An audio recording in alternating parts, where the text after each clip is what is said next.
Alright, let's continue if the phone doesn't overheat or until it does. So if I feed and nurture my true self, my ego self is going to slowly but surely sit down and be quiet, because it's going to realize that it's better off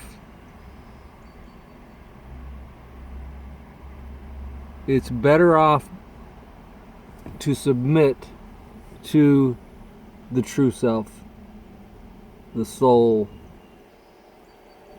the awakened, present, eternal soul.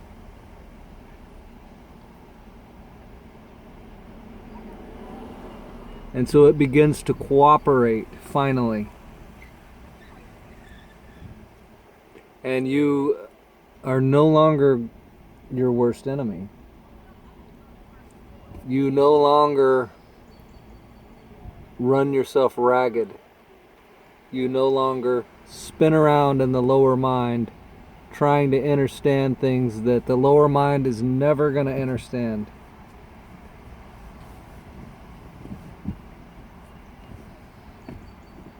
I mean, it can understand a lot. You know, the mind is definitely not ignorant. But it's a paradox, because at the very same time it can be very ignorant. So it's a paradox, but we're paradoxes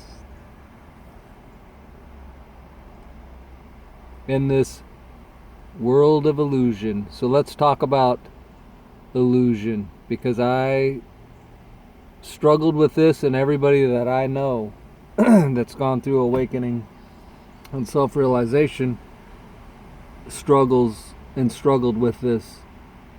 Like, what exactly do we mean when we say illusion? Because the mind of man wants to think that because we're saying everything in the physical world is an illusion, that it's not real, or that it doesn't matter. And that's not what it means to realize that this is an illusion.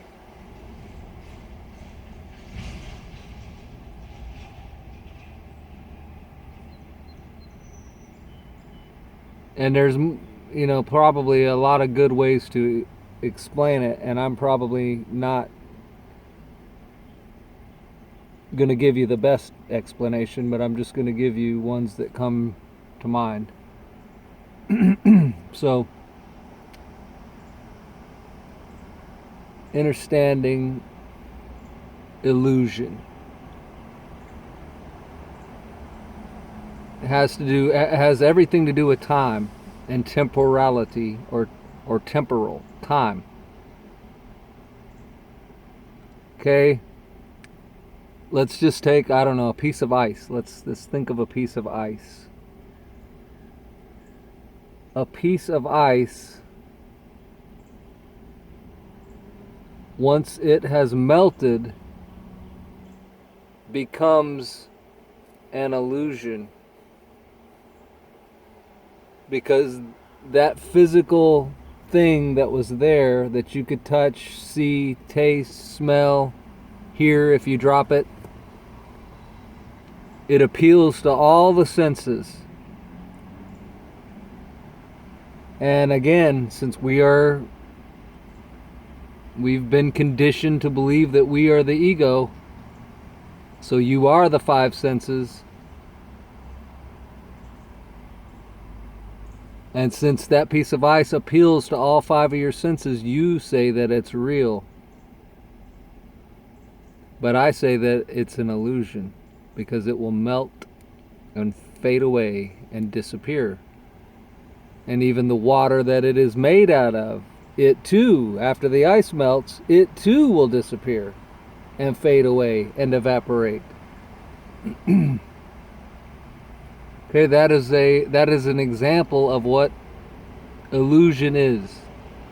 Something in time that appears real that fades away in time or with time to become real no more. And anything that is real no more was an illusion. Okay, so your body that you thought you were with its five senses will fade away in time. So it must have been an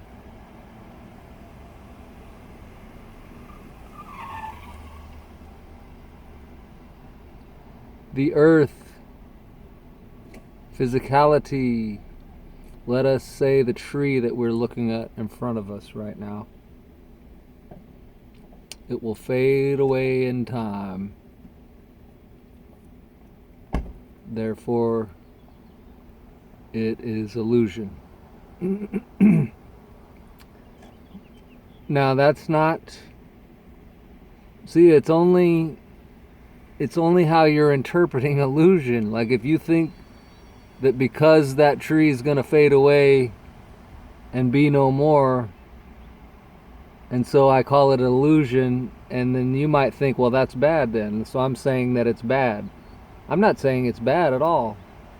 I would say the opposite. I love the tree. I'm happy for the tree. I'm grateful for the tree. I'm sitting under its shade right now. I love to look at it. I appreciate its aesthetic beauty. I consider it works of art from the Creator ourselves.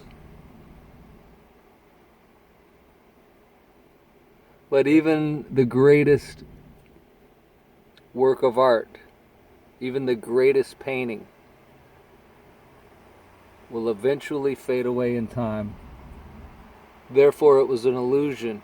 But it's okay. See, it's wonderful. Actually, let's realize too that we can interchange the word illusion with the word simulation, and that I think that helps some people feel better about trying to understand what is meant by illusion is simulation.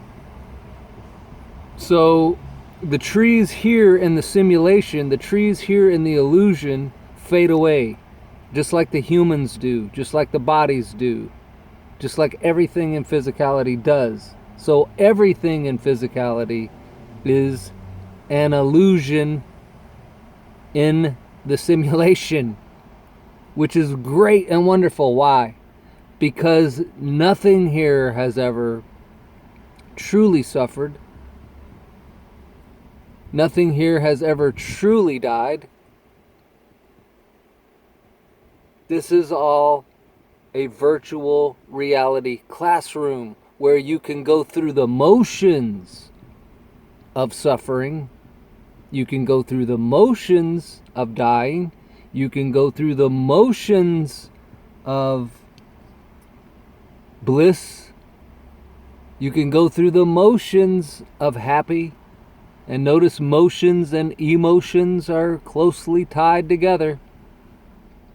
Almost the same word. So we experience, maybe the closest thing to real that we experience is via the emotions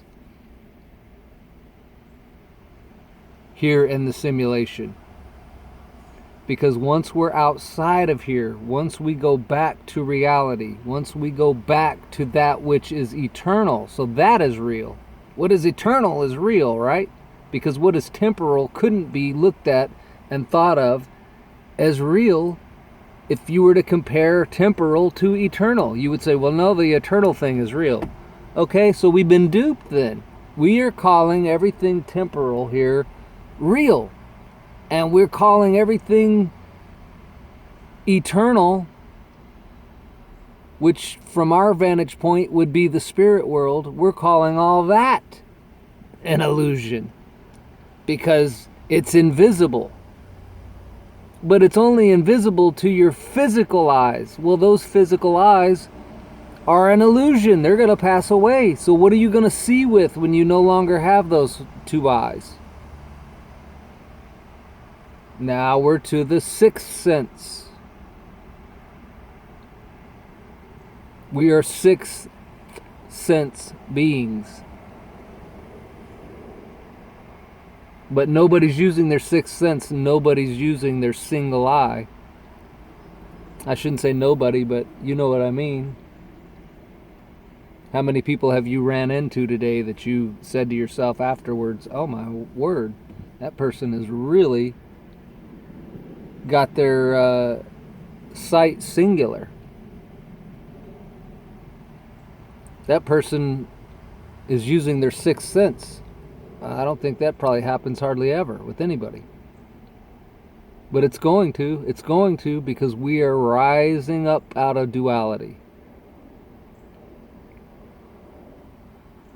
And all we got to do is undo ourselves. So we don't need to do anything. We need to undo stuff. Don't worry about what you need to do. Worry about what you need to undo.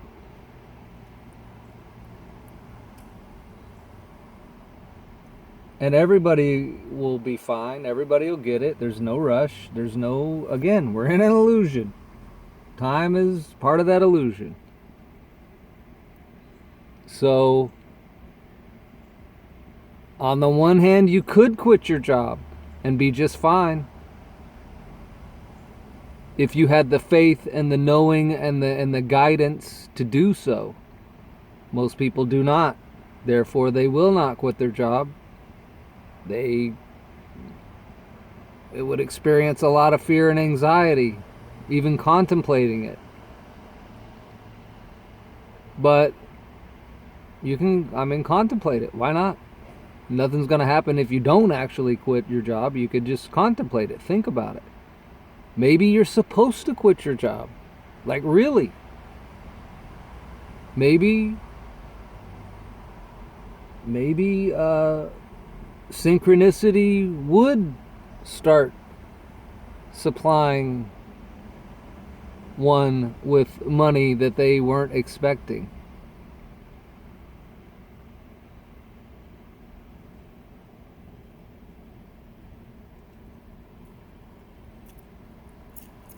But in most cases,